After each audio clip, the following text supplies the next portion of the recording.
Thank you all so much for your questions, and one more time I'd like to just thank all of our panelists for coming here and spending their day with us.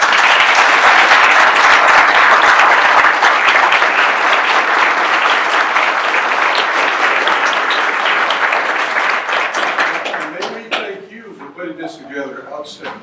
Yes.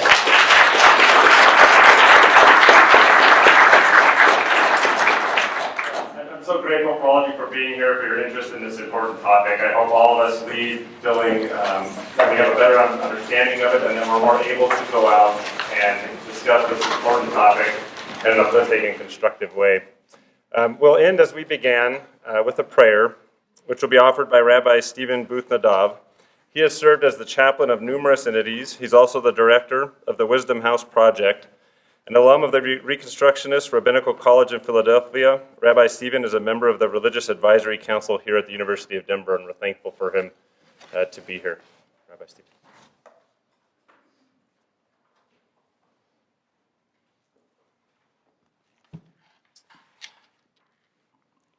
So I'm sorry I haven't been able to be here all day, but it was really good to be here for this last part. I really appreciated the level of this discussion. And I have gotten some reports on the conversations today. And what I'm thinking is that we're here today a lot with our minds. We're thinking, we're listening, we're using our minds to understand these complex issues. We're also here with our hearts.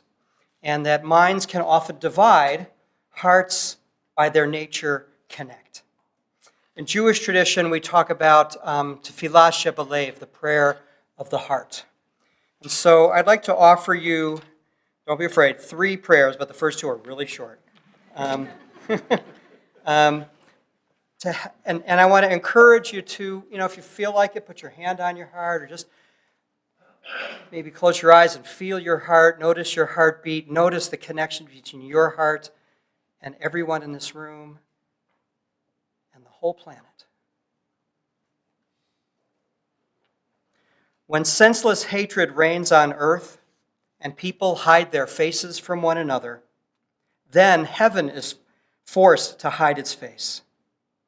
But when love comes to rule the earth and people reveal their faces to one another, then the splendor of God will be revealed. So open your eyes and look. Notice some of these other splendors of God around the room. See who you're here in the room with for a moment. Take a moment to do that.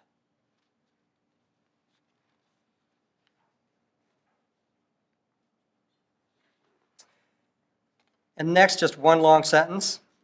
It's not the seeking after God that divides, but the claim to have found God and to have discovered the only proper way of obeying and communing with God. And Jennifer mentioned a little bit about taking it into action. And so this is a prayer on social action called We Cannot Merely Pray.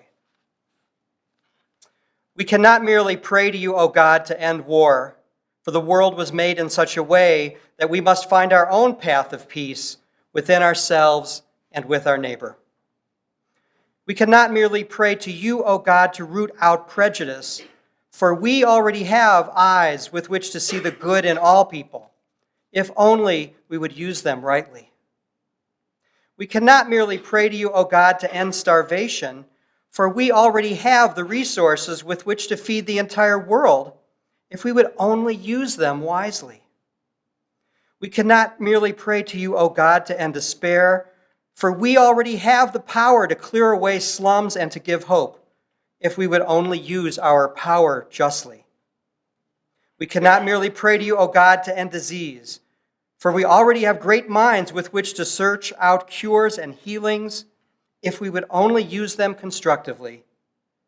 Therefore, we pray instead for strength, determination, and willpower to do instead of merely to pray, to become instead of merely to wish, so that our world may be safe and so that our lives may be blessed. Thank you.